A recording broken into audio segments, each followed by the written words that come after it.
On 14th August 2017, UT Bank ceased its operations. Do you think what happened to your bank was possibly because you didn't align with them? Some banks were closed.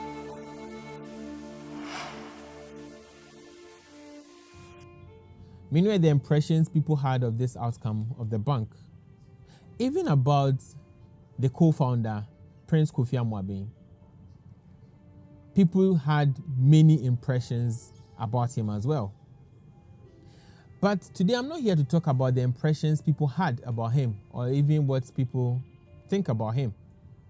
If you have interacted or interfaced with any of his books, his interviews on radio, on TV, after interfacing with his books and interviews, I want to ask you a question. What do you think about Mr. Amwabeng? What are your thoughts? What are your impressions? You can let me know in the comment section.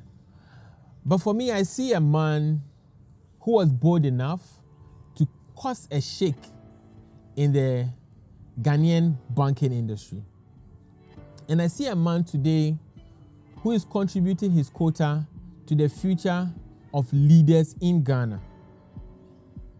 Beyond what we may all think about him, I think that he is building a strong brand with authenticity and telling the tales of his journey as a young man through all the phases of his life. And that is building a brand. Your brand is what people experience when they interface with you, whether in person, whether virtually, and whether when they just hear your name. What are the impressions that people have when they hear your name? What are the experiences people have when they interface with you? That is your personal brand. In today's world, it is very necessary to build a personal brand. Like the story of Mr. Amwabeng, he is building his brand, telling his story. He's building his brand, granting interviews, telling the tales of his escapades, telling the tales of his own challenges. And he's giving you something to talk about. So for you listening to me today, what are you telling about your story? What are people experiencing about you? What are people not experiencing about your experiences? So, whether willingly or unwillingly, you are telling your story in a way that you are either a major contributor or you are just an onlooker. In a way that you are a major contributor or you are just sitting behind and watching things unfold about you. Let's do this quick experiment or this quick activity. Take your phone or take your laptop, right? Type your name in there. What comes up? Are you interested about that? Are you happy about what you see about yourself? I want you to think about it this way. Many years down the line, your family members, your grandchildren, people who hear about you will look you up on the internet.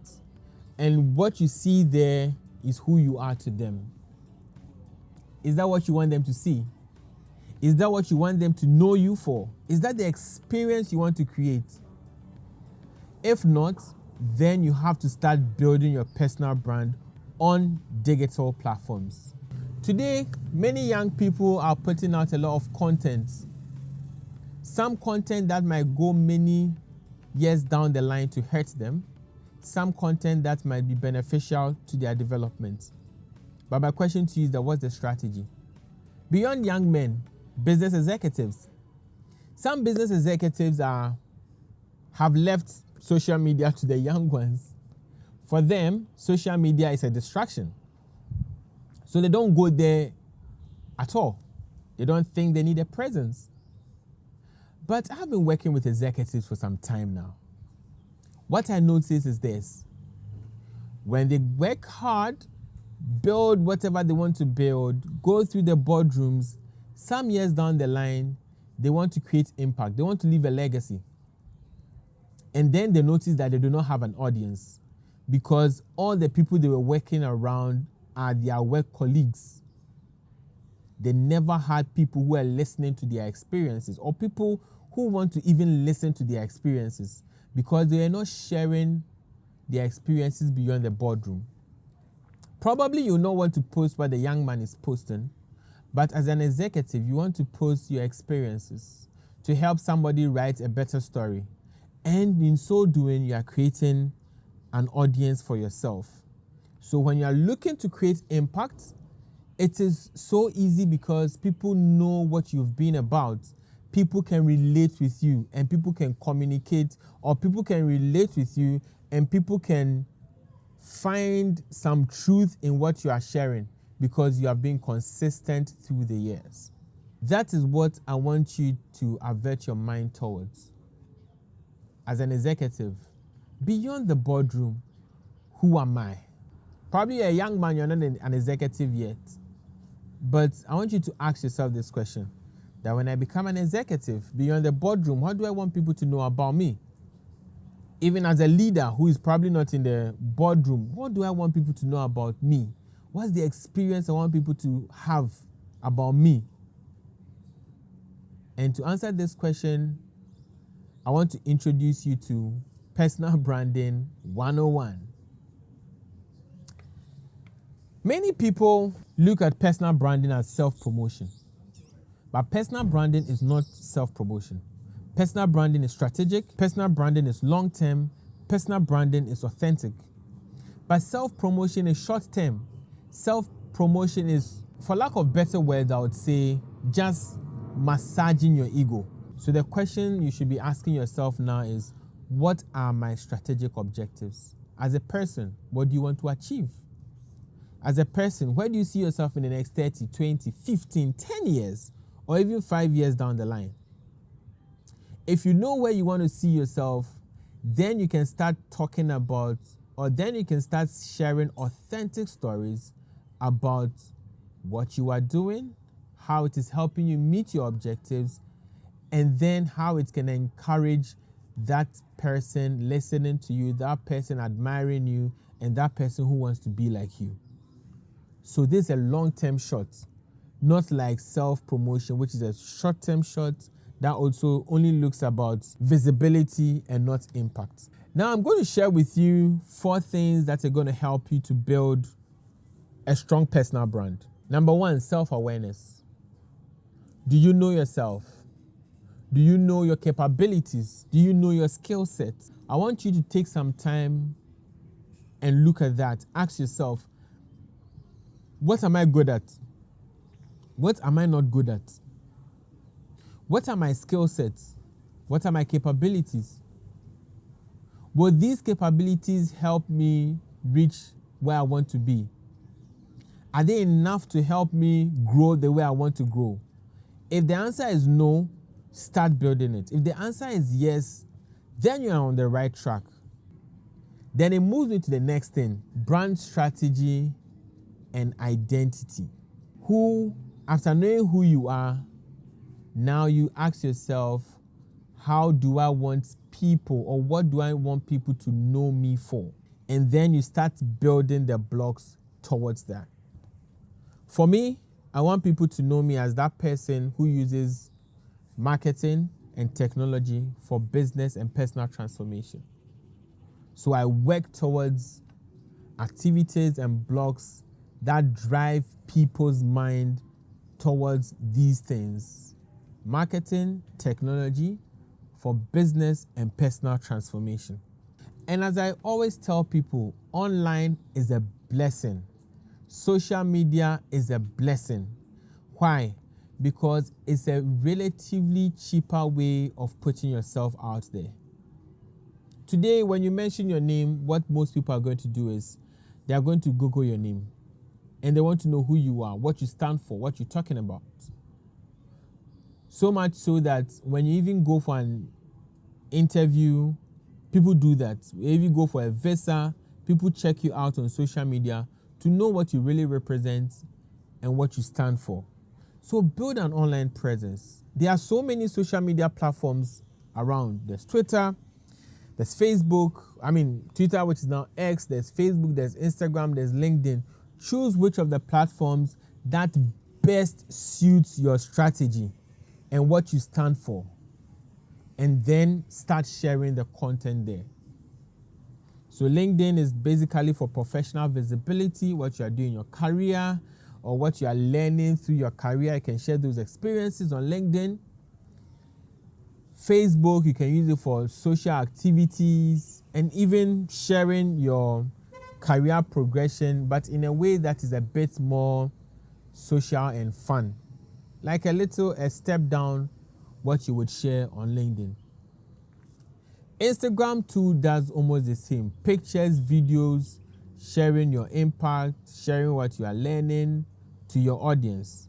And Facebook and Instagram relatively has a younger generation who you might want to reach based on your identity or your strategy. The next thing, it's about consistency, agility, and adaptability. Adaptability is how you change. When things are changing, are you also changing with the trends? Are you remaining relevant? Agility is how fast you change. So yes, you might be changing, but are you changing at the pace that is relevant for your brand to remain fresh and your brand to remain relatable? Consistency. I always tell people consistency is not about posting 10 times a day. Consistency is about, if you decide to post once a month, are you posting once a month every month? If you decide to post once a week, are you posting once a week every month? So you have to choose what works for you and you have to stay that course. So this is how you can build a brand. 4 steps. As simple as they may sound, they definitely require your attention for them to succeed. There is the challenging parts of building a personal brand, which I call the dark side. That is pressure. There's a lot of pressure when you come on social media because people are talking about fake lives. People are even portraying things that they do not even know about. But because they want to be accepted, they are putting it out there. So I have an acronym for pressure. I say that people racing erroneously on social status up real equity. So they've put social status at the top against real equity, real value, real skill, real results, true outcomes. Some people are just out there talking about things to attract people in a certain scope or in a certain niche, but they are not really doing those things. It's about visibility and not equity. That shouldn't be you. People want to see growth. People want to hear an authentic story. And I'll always go to the story of Prince Kofi Amwabi. Mr. Amwabi shares stories from his own perspective. And for me, they are so true, they sound so authentic, and they are relatable. That should be how you draw the line when it comes to putting out content. Don't put out content that will make you accepted, right? Be yourself. Everyone else really is taken. And those are the words of Oscar Wilde. People want to know you for who you are. People want to hear your part of the story. People want to know how you're able to face those challenges, not how you would have faced those challenges if you were some celebrated person out there. But they want to be able to talk to somebody who they can connect with. So be yourself. And people talk about the difficulties of managing the content that people put out there when they are on social media. They feel the pressure, like I said. They feel pressured to do same. They feel they have to match up. But that's not really the case. You need to be emotionally intelligent to stand out when it comes to managing a social media presence. I'm going to use this quadrant to explain emotional intelligence. So at the top of the quadrant, we have self and others. At the side of the quadrant, we have awareness and action. So if you look at the first quadrant, we have self and aware. That is self-awareness. You must be aware of your strengths, your weaknesses, your capabilities and inabilities, so that you know how far is too far for you, and you know when you are being stretched beyond your capacity, so that you don't try to impress people. Now, you also need to be aware of others. That's the next quadrant. Social awareness. You must be aware of what other people too are doing in a way that does not put you on edge. You should have your expectation of what the world should be, and you must be aware of what is happening around you. Then self and action. That is self-management. You must be able to manage what comes to you. Don't let situations dictate what you do. And then the last one is action and others. So your actions and the action of others, that is relationship management. You have to be able to manage what other people too are doing. You should be able to manage relationships. You should be able to manage outcomes of relationships. If you have this self-awareness, social awareness, self-management, relationship management, then we can say that you are emotionally intelligent. And being emotionally intelligent will help you to manage the difficulties that come with dealing with external forces. So, what is the brighter side? The brighter side of this is that when you're able to build a presence that is outstanding, a presence that talks about you, not a presence that has a lot of following. Sometimes we think that the strength of a personal brand is determined by the number of people you have following you, which is not totally the truth. Okay, it takes time to build a following. It takes time to build a personal brand. You might be building a brand today, but do not have a lot of people who are relating with the brand in a way that you want them to.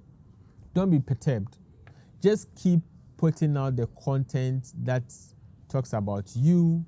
Put out the content that you think that is strategically positioned towards where you want to go. And when you consistently put it out there, being adaptable and agile, you'll notice that you begin to attract people because they are now able to see your message. So it's about the message, not about the following. If you have a strong message, a message that attracts people who are necessary to your growth, and you stay consistent and you stay the course, you notice that with time, people begin to gravitate towards you. And remember this, personal branding really takes time. Your brand is really a reflection of your character. Your brand is a reflection of your character. So you should be careful what you're putting out there. What you put out there tells who you are, what you stand for. So the content that you put out there should be content that really reflects your nature, not who you want to be, right? But who you are and who you are becoming, right? Because people want a brand that they can grow with. People want a brand that is relatable. Wherever you find your place, I believe that wherever God has put us, He has given us a message to relate with the people around us. So find that message and keep pushing it. Don't wait till everything is said and done and you are now chasing for audience. Don't put out content that, as a young person, that will not help you attract the kind of people who are necessary for your next level. In conclusion, I want you to know that personal branding, especially when it comes to building a digital presence, is very necessary to pushing what you stand for and who you want to be. in the sense that it attracts the right people to propel you into the future. So personal branding in itself or social media in itself is not a bad thing. It is a very good tool for personal branding, but it depends on how you are using it. So if you're a young person here and you want to build your personal brand, just check the link in my bio, and I've given you access to a template that you can fill, and it will help you draw that roadmap towards a strategic personal brand. And if you're an executive too, and you are looking for someone to help you because you are probably very busy, you don't have the time and the expertise to be writing about the experiences you are having, the impact that you are creating, I'm going to share a link in my bio for executives. Let's book a call and let's have a conversation and see how my team and I can help you build that personal brand beyond the boardroom that creates transformation and real impact. Thank you, and see you in the next episode.